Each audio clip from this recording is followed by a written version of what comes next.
മുഖ്യമന്ത്രി പിണറായി വിജയന് പുതിയ കാർ. 1,10,00,000 രൂപ അനുവദിച്ച് ധനവകുപ്പ്.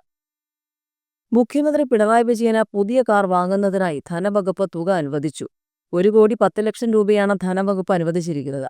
അതിനു ഖണ്ഡായാണ് തുക അനുവദിച്ചത്. നിലവിൽ ഉപയോഗിക്കുന്ന 2 വാഹനങ്ങൾക്ക് പകരം വാഹനം വാങ്ങാനാണ് തുകയെന്നാണ് റിപ്പോർട്ട്. കഴിഞ്ഞ ഓഗസ്റ്റ് 19 മുതലാണ് സംസ്ഥാനത്ത് ട്രഷറി നിയന്ത്രണം കടുപ്പിച്ചത്. 10 ലക്ഷം രൂപയിൽ കൂടുതലുള്ള ബില്ലുകൾ പാസാക്കാൻ ധനവകുപ്പിന്റെ പ്രത്യേക അനുമതി വേണം എന്നതായിരുന്നു പ്രധാന നിബന്ധന. 4 മാസമായിട്ടും ഈ നിയന്ത്രണം ഇപ്പോഴും തുടരുകയാണ്. എന്നിരിക്കെയാണ് ട്രഷറി നിയന്ത്രണത്തിൽ നിന്നും ഇളവ് നൽകി മുഖ്യമന്ത്രിയുടെ വാഹനം വാങ്ങാനുള്ള 1,10,00,000 ഉടൻ ലഭ്യമാക്കാൻ ധനവകുപ്പ് തീരുമാനിച്ചത്.